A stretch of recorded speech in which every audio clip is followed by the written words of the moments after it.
Ramadan, Ramadan, Ramadan ya Habib.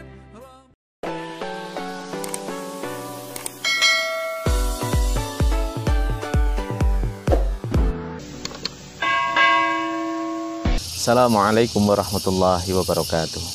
Bismillah walhamdulillah wassalatu wassalamu ala rasulillah wa ala alihi wa sahbihi wa mawalah amma ba'da. Pemirsa yang berbahagia, kita memasuki di bagian yang keempat dari seri doa mustajab. Insya Allah pada kesempatan kali ini kita akan membahas bersama-sama tentang waktu-waktu yang mustajabah. Ma'asyiral muslimin, para pemirsa dimanapun Anda berada, sebagaimana yang sudah kita ketahui bersama bahwa Allah Subhanahu wa Ta'ala menjanjikan siapapun dan kapanpun sejatinya doa yang dipanjatkan kepadanya pasti akan diijabah. Akan tetapi kemudian Rasulullah SAW memberikan penjabaran-penjabaran tentang kriteria-kriteria doa yang mustajabah, dan itu sudah kami sampaikan di pertemuan sebelumnya.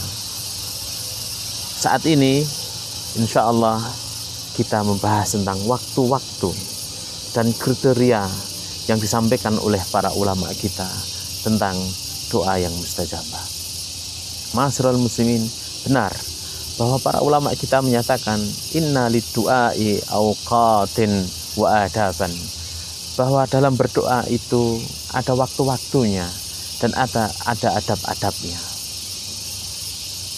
Disampaikan bahwa jika hati kita sudah kita hadirkan dalam berdoa, jika kita sudah berikhtiar semampu kita untuk menjauhi hal-hal yang haram dan semua bentuk kezaliman ataupun dosa, maka kita berusaha berdoa kepada Allah Subhanahu wa Ta'ala di waktu-waktu yang memang Rasulullah SAW memberikan arahan bahwa waktu-waktu itu doa lebih didengar dan diijabah oleh Allah Subhanahu wa Ta'ala. Dan di antara waktu itu yang pertama adalah as-sulusul akhir minal lail, sepertiga malam terakhir, di mana Allah Subhanahu wa Ta'ala menyanjung orang-orang yang senantiasa memohon kepadanya, beristighfar kepada Allah Subhanahu wa Ta'ala. Wal mustaghfirina bil ashar, dalam ayat yang lain wabil ashari hum yastaghfirun. Termasuk ciri orang yang bertakwa adalah orang-orang yang bisa memanfaatkan waktu-waktu akhir malamnya. Di sepertiga akhir dari malam itu dia bermunajat kepada Allah Subhanahu wa Ta'ala.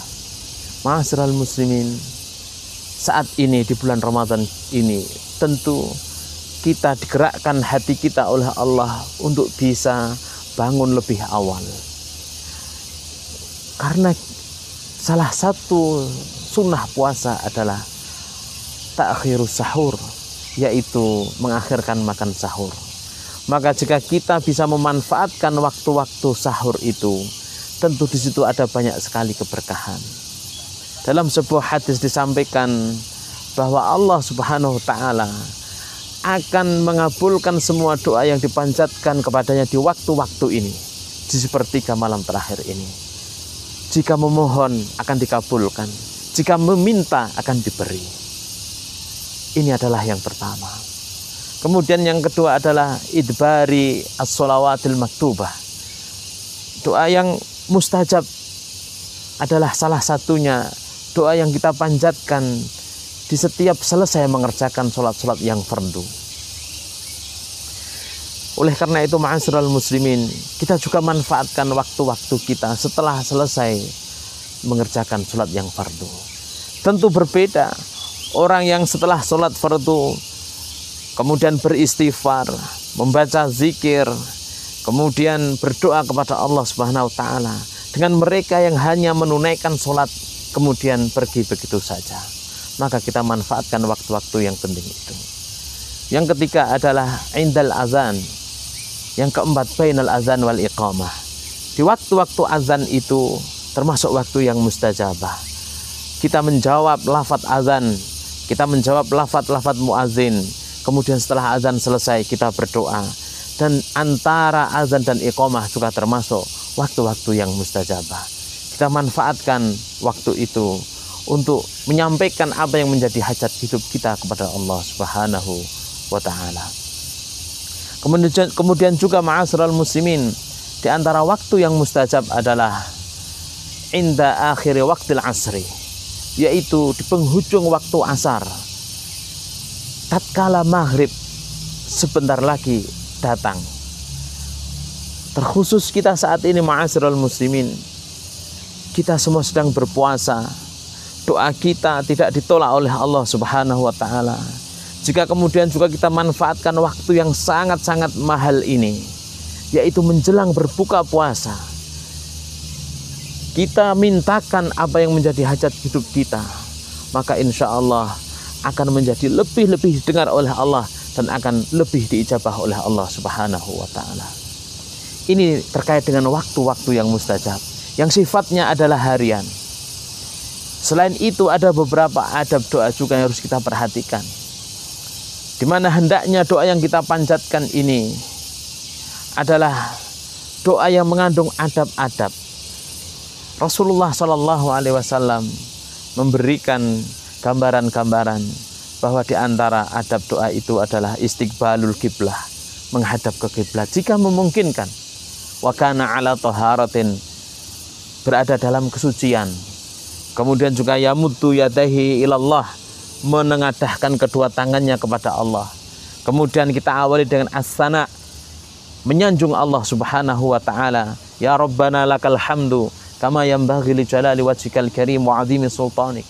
Kemudian kita ikuti dengan sholawat kepada Rasulullah sallallahu alaihi wasallam. Sebelum kita utarakan hajat hidup kita, dunia dan akhirat kita dahului dengan taubat dan istighfar.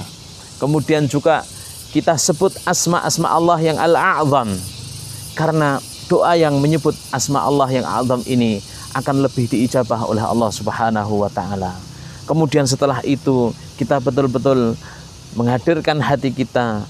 Kita mintakan juga istighfar itu tidak hanya untuk diri kita, tapi juga keluarga kita, masyarakat kita, saudara-saudara muslim kita semuanya. Insya Allah dengan menjaga waktu dan adab-adab berdoa ini, doa kita akan semakin didengar dan dikabulkan oleh Allah Subhanahu wa ta'ala. Barakallahu fi li wa lakum, wallahul muwafiq ila aqwamit thoriq. Assalamualaikum warahmatullahi wabarakatuh.